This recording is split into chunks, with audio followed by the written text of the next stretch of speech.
என்ன நடந்துச்சு, என்ன ப்ரொசீஜர், அதெல்லாம் பார்க்கணும்ல. அவங்கள தானே ஓட்டு போட்டோம். இதெல்லாம் பண்ணதுக்கு அவர் எதுக்கு அந்த ஹாஸ்பிட்டல் மேல இன்னும் ஒரு ஆக்ஷனும் எடுக்கல? அங்க இருக்கிற 4 டாக்டருக்கு ஒரு பிசி போட்டு அவங்களுக்கு பாதுகாப்பு கொடுக்குறாங்க. அப்ப அந்த பாதுகாப்பு அவங்களுக்கே கொடுக்கணும். அப்ப ஜனங்க நாங்க எதுக்கு இருக்கோம்? ஓட்டு எதுக்கு போட்டோம்? நாங்க அவருக்கு ஓட்டு போட்டு நாங்க இது பண்ணோம். விஜய் சார் சொல்றாங்கல்ல, தங்கச்சிக்காக இப்போ ஒரு தங்கச்சி இறந்து கிடக்கு, குழந்தை ஹாஸ்பிட்டல் அட்மிட் இருக்காங்க. அந்த குழந்தைக்கு என்ன இது? அந்த ஹாஸ்பிட்டல் மூடணும். அங்க இருக்கிற 4 டாக்டர்ஸ் வந்து பிராக்டிஸ் பண்ண கூடாது. இதுதான் எங்க கோரிக்கை. இந்த நிதி இது எதுவுமே எங்களுக்கு தேவையில்ல. அந்த 4 டாக்டர்ஸ் வந்து இது பண்ணணும். கலெக்டருக்கும் நாங்க மனு கொடுக்குறோம். கலெக்டர் சொன்னாங்க இப்படியே நடந்துச்சு, எப்ப நடந்துச்சு எங்களை கேட்கறாங்க. அது ஒரு சில்லி கேள்வி அவங்க கேட்கலாமா? ஃபர்ஸ்ட் ஆஃப் ஆல் அது ஒரு சில்லி கேள்வி. அல்ல கலெக்டர், அந்த திருவள்ளூர் டிஸ்ட்ரிக்ட் கலெக்டர், அவங்க சில்லி கேள்வி அவங்க கேட்கலாமா? எப்ப நடந்துச்சு எங்களை கேட்கறாங்க. இன்னும் எஃப்ஐஆர் போடல, 0 எஃப்ஐஆர் பண்ணிட்டு கோடம்பாக்கத்துல நீங்க வந்துச்சு. எஃப்ஐஆர் இன்னும் ரிப்போர்ட்டே பண்ணல. First of all FIR Avadi T10 police station இன்னும் ஃபைல் பண்ணல. இது என்ன கேள்வி கேட்கணும்?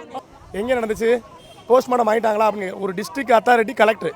அந்த கலெக்டர் மேடமுக்கு இது வரைக்கும் தெரியல. ஒரு கர்ப்பிணி பெண் இறந்துருக்காங்க, வீதியில் உறவினர்கள் போராடிருக்காங்க, லேண்ட் ஆர்டர் இஷ்யூ வரும். போலீஸை பொறுத்த வரைக்கும் என்னன்னா, எங்களுக்கு ரோட்டில் நீங்கள் போராடக்கூடாது, நீங்கள் எப்படியும் சாங்க என்ன பண்ணுங்க.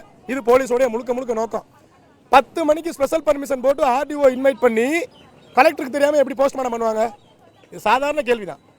கலெக்டருக்கு தெரியாமல் எப்படி ஆர்டிஓவில் ஸ்பெஷல் பர்மிஷன் வாங்கி 10 மணிக்கு நைட்டு 10 மணிக்கு நம்ம ஒரு எமர்ஜென்சி பாடி கொடுத்து பொதுமக்கள் யாராவது ஒரு சாமானியன் போய் கெஞ்சினா போஸ்ட்மார்ட்டம் பண்ணுவாங்களா?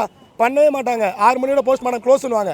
இவங்க ஸ்பெஷல் பர்மிஷன் வாங்கி அந்த ஆர்டிஓ லீவு டிரான்ஸ்ஃபரில், அதாவது இன்னொரு ஆர்டிஓ ஸ்பெஷலாக நியமித்து கேகே நகர் ஆர்டிஓ போட்டு 10 மணிக்கு நைட்டு 10 மணிக்கு போஸ்ட்மார்ட்டம் பண்ணி பாடியை ஒப்படைக்கிறாங்க. குழந்தைய கொலருன்னு பார்க்க மாட்டாங்க. எங்கள் வீட்லேயும் மருத்துவர் இருக்காங்க, எங்கள் வீட்லேயும் காவலர் இருக்காங்க, எங்கள் வீட்லேயும் அரசு அதிகாரிகள் இருக்காங்க. நீங்கள் எதுக்கு ட்ராமா போடணும்? பிரசவம் பார்த்துட்டீங்களே, அந்த குழந்தை அந்த குழந்தை பிறந்துருச்சுல, அந்த ஒய்ஃப் இறந்துருக்கிற மாதிரி தெரியுதுல, நீங்கள் ஓப்பனாக ஒருங்கிட்ட கூட நாங்கள் எவ்வளோ ட்ரை பண்ணணும்னு சொல்லிடலாம். அப்புறம் எதுக்கு நீங்கள் ட்ராமா கிரியேட் பண்ணுறீங்க? எதுக்கு நம்ப வைக்கிறீங்க? நீங்களே ஒரு ஆஸ்பத்திரியை ரெஃபர் பண்ணுறீங்க, நீங்களே கொண்டு போக சொல்கிறீங்க. அவங்க ஆல்ரெடி ரெடியாக போனவனா இங்கே வீடியோ கேமராவோட இருக்காங்க. என்ன சார் இது?